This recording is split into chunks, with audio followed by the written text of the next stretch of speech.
ಚಾಲಕನ ನಿಯಂತ್ರಣ ತಪ್ಪಿ ಸೇತುವೆಯಿಂದ ಕೆಳಗೆ ಬಿದ್ದಿದೆ ಬಸ್. ಭದ್ರಾವತಿ ತಾಲೂಕಿನ ಕಾಗೇಹಳ್ಳದಲ್ಲಿ ಸಂಭವಿಸಿದ ಅವಘಡ ಇದು. ಸೇತುವೆಯ ತಡೆಗೋಡೆ ನುಗ್ಗಿ ಕೆಳಗೆ ಬಿದ್ದಿದೆ ಬಸ್. 20ಕ್ಕೂ ಹೆಚ್ಚು ಪ್ರಯಾಣಿಕರಿಗೆ ಗಂಭೀರವಾಗಿ ಗಾಯ ಆಗಿದೆ ಅನ್ನೋದು ಗೊತ್ತಾಗ್ತಾ ಇದೆ.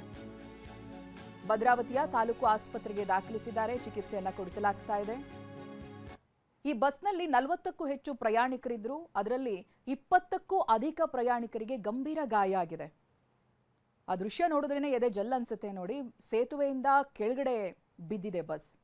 40 ಜನರನ್ನ ಹೊತ್ತು ಸಾಕ್ತಾ ಇದ್ದಂಥ ಬಸ್ ಈ ರೀತಿ ಆಯ ತಪ್ಪಿ ಸೇತುವೆಯಿಂದ ಕೆಳಗೆ ಬಿದ್ದಿರೋದನ್ನ ಗಮನಿಸಬಹುದು ನೀವು. ದಾವಣಗೆರೆ ಜಿಲ್ಲೆಯ ಚನ್ನಗಿರಿಯಿಂದ ಭದ್ರಾವತಿಗೆ ಹೋಗ್ತಾ ಇದ್ದಂಥ ಖಾಸಗಿ ಬಸ್ ಇದು. ಭದ್ರಾವತಿ ಗ್ರಾಮಾಂತರ ಪೊಲೀಸ್ ಠಾಣಾ ವ್ಯಾಪ್ತಿಯಲ್ಲಿ ನಡೆದಿರುವಂಥ ಘಟನೆ. ಏನಾಗಿದೆ ಅಂತ ನೋಡೋದಕ್ಕೇನೆ ಅಲ್ಲಿಯ ಸ್ಥಳೀಯರು ಸಾಕಷ್ಟು ಸಂಖ್ಯೆಯಲ್ಲಿ ಸೇರಿದ್ದಾರೆ. ಬಸವರಾಜ್ ಇದಕ್ಕೆ ಸಂಬಂಧಪಟ್ಟಾಗಿ ಮಾಹಿತಿಯನ್ನು ಕೊಡ್ತಾರೆ. ಬಸವರಾಜ್, 20 ಜನರಿಗೆ ಗಾಯಗಳಾಗಿದೆ ಅನ್ನೋದು ಗೊತ್ತಾಗ್ತಾ ಇದೆ. ಅವರುಗಳ ಆರೋಗ್ಯ ಸ್ಥಿತಿ ಹೇಗಿದೆ, ಏನು ಅಪ್ಡೇಟ್ಸ್ಗಳು ಸಿಗ್ತಾ ಇದೆ? ಜೊತೆಗೆ ಈ ರೀತಿ ಸೇತುವೆಯಿಂದ ಕೆಳಗೆ ಬೀಳೋದಕ್ಕೆ ಏನು ಕಾರಣ, ಏನು ಗೊತ್ತಾಗ್ತಾ ಇದೆ? ಚೈತ್ರ, ದಾವಣಗೆರೆ ಜಿಲ್ಲೆ ಚನ್ನಗಿರಿಯಿಂದ ಭದ್ರಾವತಿ ಬರ್ತಾ ಇದ್ದಂತ ಖಾಸಗಿ ಬಸ್ ಇದು. ಖಾಸಗಿ ಬಸ್ ಮಧ್ಯಾಹ್ನ ಸುಮಾರು ನಡೆದ 2:30 ಹೊತ್ತಿಗೆ ನಡೆದ ಘಟನೆ.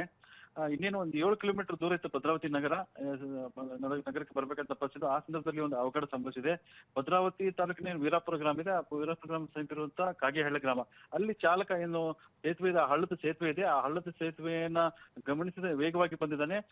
ನಿಯಂತ್ರಣ ತಪ್ಪಿ ಇದಕ್ಕೆ ತಡೆಗೋಡೆ ಡಿಕ್ಕಿ ಹೊಡೆದ ಪರಿಣಾಮವಾಗಿ ತಡೆಗೋಡೆ ಒಡೆದ್ಬಿಟ್ಟು ಬಸ್ ಕೆಳಗೆ ಬಿದ್ದಿದೆ, ಹಳ್ಳಕ್ಕೆ ಕೆಳಗೆ ಬಿದ್ದಿದೆ. ಅದರಿಂದ ಬಸ್ ನಲ್ಲಿ 40ಕ್ಕೂ ಹೆಚ್ಚು ಪ್ರಯಾಣಿಕರಿದ್ರು. ಅದರಲ್ಲಿ 20ಕ್ಕೂ ಹೆಚ್ಚು ಜನರಿಗೆ ಗಂಭೀರವಾಗಿ ಗಾಯ ಆಗಿದೆ. ಕೂಡಲೇ ಇರುವಂತಹ ಸ್ಥಳೀಯರು ಮತ್ತೆ ಪೊಲೀಸರು ಘಟನಾ ಸ್ಥಳಕ್ಕೆ ಭೇಟಿ ಕೊಟ್ಟರು. ನಂತರ ಅಲ್ಲಿರುವಂತಹ ಬಸ್ ನಲ್ಲಿ ಸಿಕ್ಕಾಕೊಂಡಂತ ಪ್ರಯಾಣಿಕರನ್ನ ಕೆಳಗಡೆ ಇಳಿಸಿದ್ದಾರೆ, ಹೊರಗಡೆ ತಂದಿದ್ದಾರೆ. ಕೂಡಲೇ ಆಂಬ್ಯುಲೆನ್ಸ್ ಮೂಲಕವಾಗಿ ಭದ್ರಾವತಿ ತಾಲೂಕು ಆಸ್ಪತ್ರೆ ದಾಖಲಿಸಲಾಗಿದೆ. ಇನ್ನು ಹೆಚ್ಚಿನ ಚಿಕಿತ್ಸೆಗೆ ಅದರಿಂದ ಗಂಭೀರವಾಗಿ ಗಾಯಗೊಂಡು ಅವರನ್ನು ಕೂಡ ಶಿವಮೊಗ್ಗದ ಜಿಲ್ಲಾ ಆಸ್ಪತ್ರೆಗೆ ರವಾನೆ ಮಾಡಲಾಗಿದೆ. ಹಾಗಾಗಿ ಇದು ವೇಗವಾಗಿ ಬಂದಂತ ಏನು ಖಾಸಗಿ ಬಸ್ ಚಾಲಕ ಇದ್ದಾನೆ, ಆ ಚಾಲಕನ ನಿಯಂತ್ರಣ ತಪ್ಪಿದೆ.